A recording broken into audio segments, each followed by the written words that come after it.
السلام علیکم، کیا حال چال ہیں آپ سب کے؟ خیریت سے ہیں؟ بہت اچھی بات ہے جی۔ تو ہم موجود ہیں کس کلاس میں؟ اردو کی کلاس میں۔ اور آج اردو کی کلاس میں ہم نے کیا کام کرنا ہے؟ ذرا پچھلا یاد کریں کہ پچھلی کلاس میں ہم نے کیا کیا تھا بھلا؟ پچھلی کلاس میں ہم نے اپنا ایک نیا چیپٹر یعنی ایک نیا سبق شروع کر لیا تھا۔ اس سبق کا نام کیا تھا؟ کردار۔ بالکل ٹھیک، صحیح ہے نا؟ اور پھر ہم نے کیا کیا تھا؟ ہم نے اس سبق سے کچھ نئے الفاظ سیکھے تھے اور ان کے جملے بھی بنائے تھے۔ آپ نے وہ جملے اپنی کاپی میں مکمل کیے؟ شاباش، ویری گڈ۔ اچھا جی، تو آج ہم نے کیا کرنا ہے؟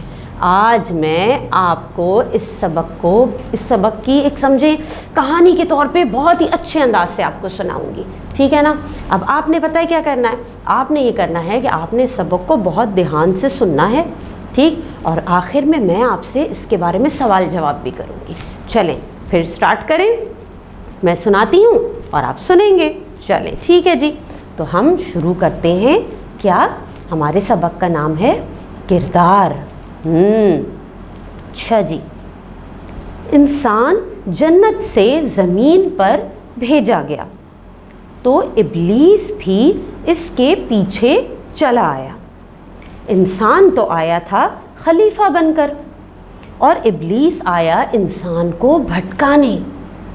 انسانوں کی آبادی میں اضافہ ہوا، ساتھ ساتھ ابلیس نے بھی اپنی فوج بڑھائی۔ آج ہر انسان کے ساتھ ابلیس کا ایک چیلا ہوتا ہے جو انسان کو غلط کاموں پر اکساتا رہتا ہے۔ یہی تو شیطان کا کام ہے بھائی، ہمیں اکسانا غلط کاموں کے لیے۔ اچھا، ابلیس کے ساتھی اکثر اس سے بھٹکانے کے گر سیکھنے آتے ہیں۔ اس کی ایک مجلس کا نقشہ علامہ اقبال نے اپنی نظم ابلیس کی مجلس شورا میں کھینچا ہے۔ مجلس کے آغاز میں ابلیس سینہ تان کر اپنے کارنامے سناتا ہے۔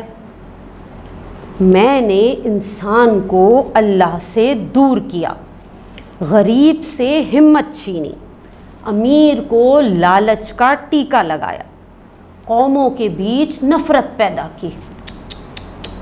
ابلیس اپنی تعریف ختم کرتا ہے تو اس کے ساتھی اس کی تعریف شروع کر دیتے ہیں۔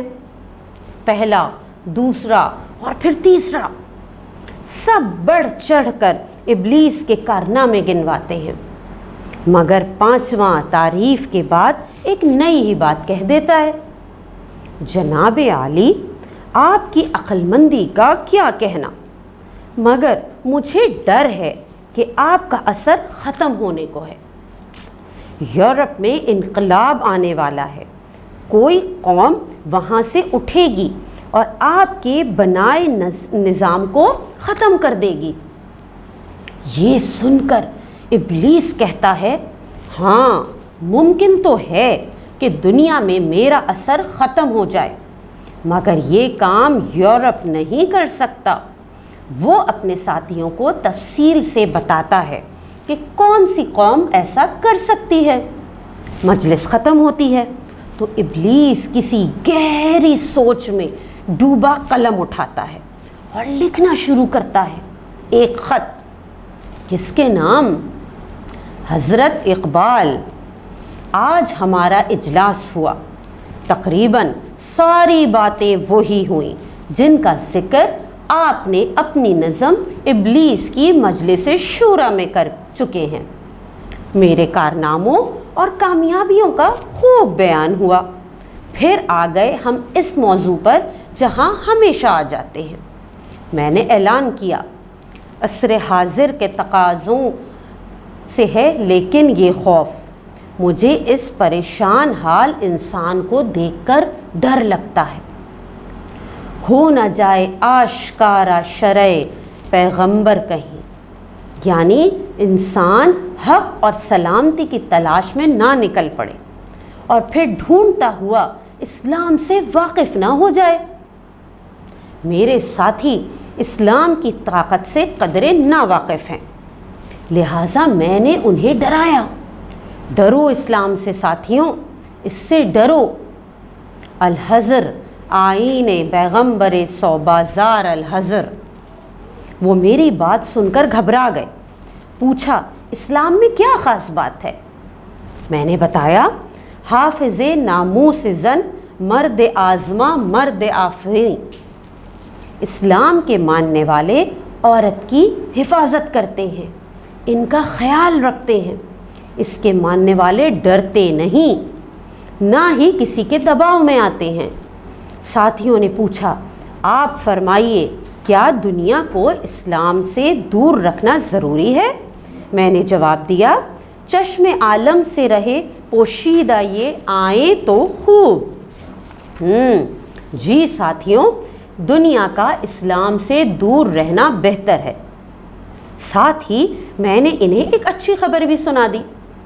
ये गनीमत है कि खुद मोमिन है महरूम यकीन। हमारी खुशकिस्मती है कि दुनिया में इस्लाम को फैलाना मुसलमानों का काम था, मगर वो ये काम नहीं कर रहे क्योंकि उन्हें खुद पर यकीन नहीं रहा। मेरे साथी बड़े ताबेदार हैं।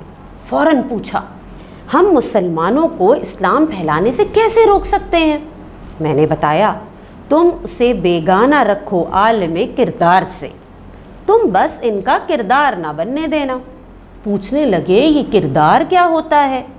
मैंने समझाया, किरदार होता है सच बोलना, ईमानदारी, दूसरों से मोहब्बत और वक्त का सही इस्तेमाल करना। तुम ये सब चीज़ें मुसलमानों में पैदा ही ना होने दो, इससे क्या होगा? उन्होंने पूछा। मैंने बताया, ताबिसाते ज़िंदगी इसके मोहरे होमात, फिर इनका कोई काम ठीक नहीं होगा। जिसका किरदार ना हो इसका कोई एतबार नहीं होता। अल्लामा साहब, आप भी सोच रहे होंगे ये मैं कहाँ आपकी लिखी नज़म आपको ही सुनाने बैठ गया। अल्लामा साहब, दरअसल मुझे आपसे एक सवाल पूछना था। इस नज़म को लिखे आज 78 साल बीत गए हैं, मगर किरदार आज भी नज़र नहीं आता। साफ नज़र आ रहा है मुसलमान आपके पैगाम को भूल चुके हैं। तो मेरा आपसे सवाल है, क्या आपको दुख नहीं होता कि मुसलमान आपके लिखे को भूलकर मेरे कहे पर अमल कर रहे हैं? डॉक्टर साहब, मेरे सवाल का बुरा मत मानिएगा, और हाँ, मैं आपको जवाब देने पर मजबूर भी नहीं करूँगा, क्योंकि मैं जानता हूँ कि आप क्या जवाब देंगे। आपका अकीदतमंद इब्लीस।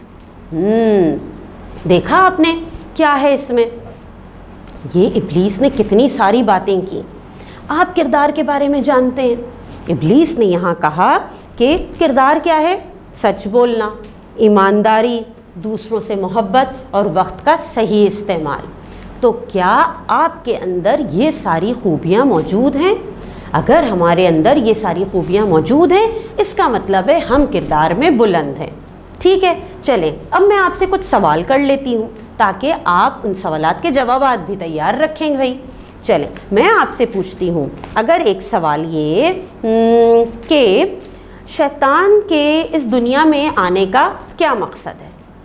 इसका जवाब सोच के रखिएगा। चलें, दूसरा सवाल मैं अगर आपसे पूछूं कि इब्लीस के साथी क्या सीखने आते थे इब्लीस के पास? ये हमने सारी बातें अभी सबक में की हैं। चलें, तीसरा सवाल अगर मैं आपसे पूछूं कि इब्लीस के ख्याल में कौन सी कौम शैतान के निज़ाम को ख़त्म कर सकती है? सोचना पड़ेगा, सोच के रखिएगा। अच्छा, एक और सवाल अगला आपसे, मुसलमान दुनिया में इस्लाम फैलाने में क्यों नाकाम हैं? ये तो भाई इसका जवाब तो आपने बहुत ही ध्यान से अच्छे से सोचना है। हमें बहुत सारे जवाबात मिलेंगे इन चीज़ों पे।